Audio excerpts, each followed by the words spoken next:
Alors, le mur, il fallait qu'il sèche combien de temps avant le soubassement, avant que vous passiez au pisé? Oui, alors là, il fallait un temps de séchage de 15 jours. De façon à ce que ces pierres-là étaient bien collées, justement, pour qu'on remonte dessus. Parce que pour faire ce mur-là, il faut qu'on monte sur le mur. Voilà, vous mettez debout sur le mur? Debout sur le mur. Il faut que ce soit solide, oui. Oui, c'est ça. Alors, il faut que le maçon soit debout sur le mur avec une fourche spéciale, une fourche plate avec des dents plates, et qui prennent les fourchées de terre qu'on lui envoie et lui les met en place. Voilà, on met une fourchée là, une autre sur l'autre bord, une autre au milieu. C'est à lui de voir si que ça déborde du mur de 5-6 cm, 5-6 cm, 10 cm quelquefois. Plus large que le mur de pierre. Après. Plus large que le mur de pierre, parce qu'il faut retailler. On n'arrive pas à faire un mur net directement en pierre comme ça. Alors, quand on monte une levée, qu'on appelait ça, une levée de 50-60 cm. Voilà. Et alors là, tout autour de la maison. Et alors quand cette levée-là avait séché, là, il fallait encore 15 jours, 3 semaines. Ça dépend de la température, que ce soit sec.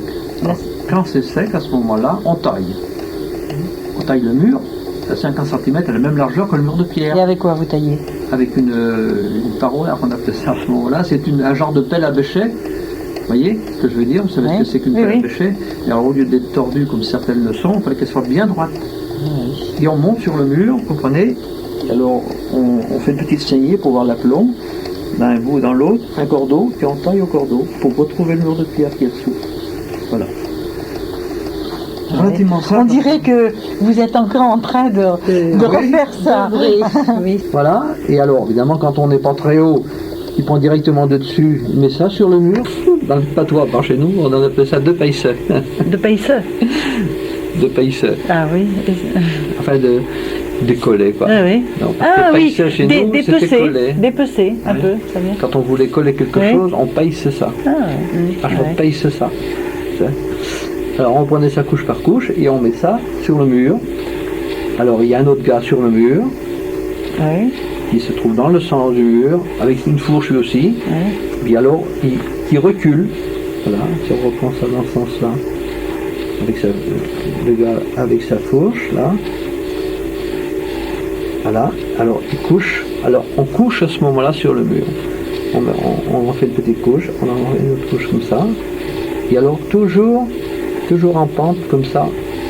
Voilà, vous voyez, et il recule, une couche, mais toujours en pente vers lui. Voilà. Et cette levée-là, ça fait une levée de 60 cm. Oui, pas plus. Hein. On peut peut-être un peu plus si on veut, mais alors il y a beaucoup plus de risques. Hein. Nous on les faisait généralement 60, peut-être qu'il fasse 70 quand le temps était bon.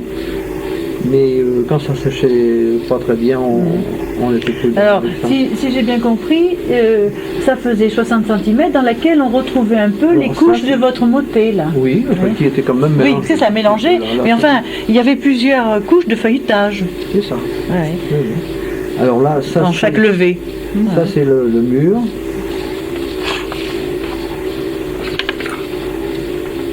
Oui. Ça, c'est le mur qu'on retrouve là. Vous voyez, celui-ci, je suis monté un peu trop haut, là. Ça, c'est la terre. Là, vous voyez, du caillou. Et là, on recule. Le gars recule en mettant sa terre, mais comme il faut. En l'en mettant, vous voyez, il faut que la terre soit... déborde. Voilà. N'importe comment, c'était pas régulier, puisque vous aviez fait une motée ronde et que votre mur, il est rectiligne. Oui, madame, quand on voit ce mur-là, évidemment, ça devait être laid à l'origine. C'est pas joli, hein, ça a l'air d'un tas de terre. Oui. Il faut que le gars, avec ses pieds, de temps en temps, tape sur la terre pour qu'elle prenne une forme. Pour qu'elle soit tassée un peu, et avec sa fourche, il tape dessus. Il tape avec les pieds et la fourche sur la couche. Oui, c'est ça, comme ça.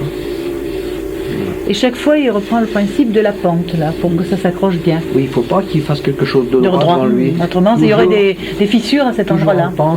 Toujours ce système. Ce système-là, je le disais tout à l'heure, et c'est beaucoup plus facile à faire. Toujours en pente, comme ça.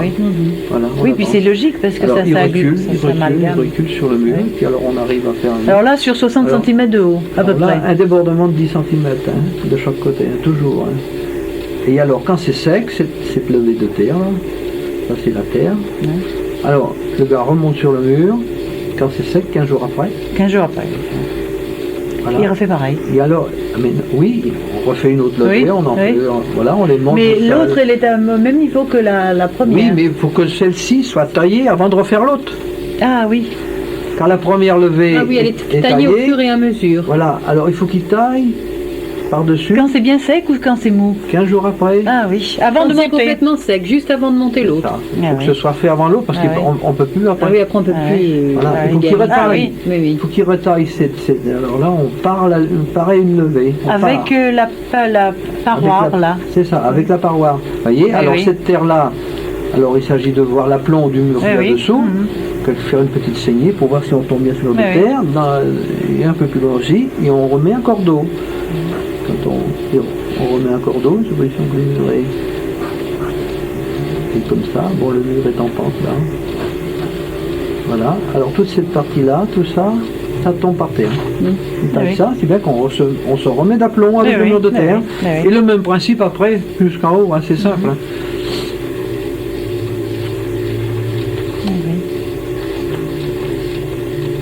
Alors ça s'appelle parer une levée.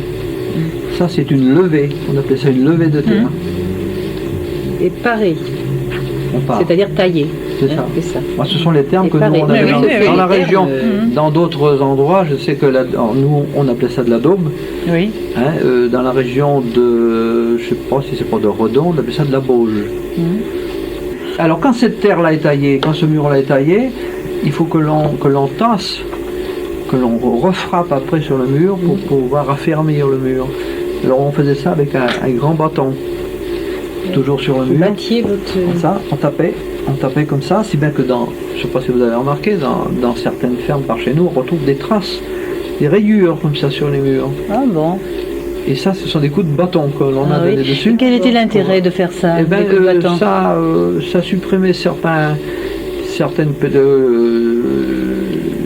des petits trous de cailloux, par exemple, parce que quand on taille Oui. la terre autour des cailloux, ça fait des rayures. Ah oui. Alors là, ça uniformise le mur, ça. Ils auraient pu aussi taper avec quelque chose de plat. Ah, oui. Ça aurait fait le même effet, je veux dire. Oui, oui. Ah oui, c'est intéressant ça. Eh oui. Et alors, pour finir ces maisons de terre, extérieurement, il y avait donc les traces de la paroi, Oui. les traces du Non, la bâton. paroi, on ne doit pas les voir. Il ne fallait pas qu'on voie ces traces Avant, de c'était assez clair, Ah, assez ben oui, net. parce que là, si pour vous être, aviez un coup de paroi un peu plus rentré une que l'autre, on voyait des traces, c'est pas joli. Il fallait que le gars, Les il ouvriers savaient bien pour que faire. ce soit bien droit. Bien égalisé. On retrouvait que ces coups de bâton, là, c'est tout. Ah oui. C'est tout. Quand les ouvriers étaient de bons ouvriers. Oui. Et puis, on Mais les généralement- laissiez comme ça. Généralement, celui qui couchait cette levée de daube là sur le mur, c'était généralement le patron qui patron, faisait ça. oui. Patron ou alors un compagnon réellement qualifié. Et qui est-ce qui utilisait la paroi? C'est Là aussi, le patron. Ah, ouais. Ah oui, je me souviens, c'était toujours mon père qui faisait ça tout seul. Alors nous on faisait autre chose, et alors lui, je vais aller parer cette levée de daube là pour qu'on en remonte une autre levée quelques jours après. C'est lui qui taillait ça, à son goût. Évidemment, un des compagnons aurait très bien pu faire le travail de la même façon. Hein. Il s'agit de la jugeote et puis de la Oui, vitesse, mais c'était et le savoir comment s'y prendre. C'était le travail C'est du pas plus patron. difficile Et il se mettait sur le mur. sur le mur, Et... debout sur le Mais mur. oui, mais quand il était debout sur le mur, la paroi, il ne pouvait pas la tenir à l'envers.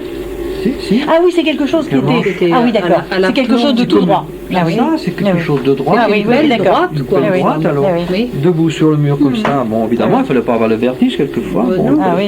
comme ça, taillé Ah oui. par-dessus. Ah oui. Ah oui. Voilà, Oui, c'était- oui, je pensais à une Alors pieuvre. quand le mur était quand même 7-8 mètres de haut, hein, je vous Oui. assure, il ne fallait Ah pas avoir oui. le vertige. Hein.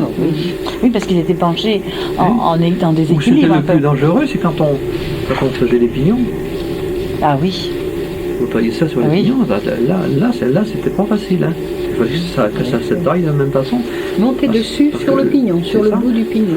Les levées de pignon. Oui, se comment il faisaient- faisait là, que pour le bout Ah là ben exactement, vous voyez, c'est une levée, deux levées, trois levées, plus ça allait, plus la levée rétrécissait. Ouais. Je me souviens, quand les Américains sont arrivés en 1944, moi j'étais en train d'en faire une dans une pointe de pignon comme ça, Ouais. auprès de la forêt de Rennes, là auprès de Fouillard. Hein, et les avions américains bombardaient le camp de Fouillard.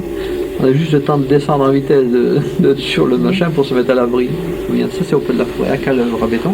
Ah, vous étiez donc un pied sur chaque côté Ah oui, à cheval. du À mur. quel endroit? Comment s'appelle la maison que vous faisiez ce jour-là? Là, c'est une grange, c'est à Calœuvre, à béton. Ah bon. Monsieur Ah, et Madame Delalande à Calœuvre, à Et béton. elle est toujours debout, elle existe toujours cette maison. Ah oui, ça c'est intéressant de Oui. voir ça. C'est pas une maison, hein, c'est une grange. Oh, je pourrais vous en faire voir Oui, oui. plusieurs. Hein. Oui. Ah oui, ça nous intéresse. Alors, au point de vue saison, parce que c'est bien beau Ah, ça. ce genre de travail-là, il faut que ce soit fait quand même à la belle saison. Évidemment, on peut le faire en hiver, mais il y a beaucoup plus de risques. Hein. La belle saison en Bretagne, c'est quoi? À Rennes. C'est une température quand même température de moins de 10-15 degrés quand même, il ne faut pas faire en dessous comme en ce moment. Bon, le séchage se fait mal, la terre glisse et on risque d'avoir des chutes de... Oui, mais et la pluie a une influence? Ah, vous remarquez, non, la pluie, non. Si c'est fait aujourd'hui qu'il fait beau, par exemple, s'il pleut demain, par exemple, on sait que ça ne bougera déjà Ah bon. plus. Ah, le lendemain, ça ne bouge plus. Ah non, ça ne bouge déjà plus. Non. Si le mur est bien d'aplomb, s'il est bien assis et tout, non, ça ne bougera Vous ne plus. pouviez pas travailler sous la pluie. Sous la pluie, non.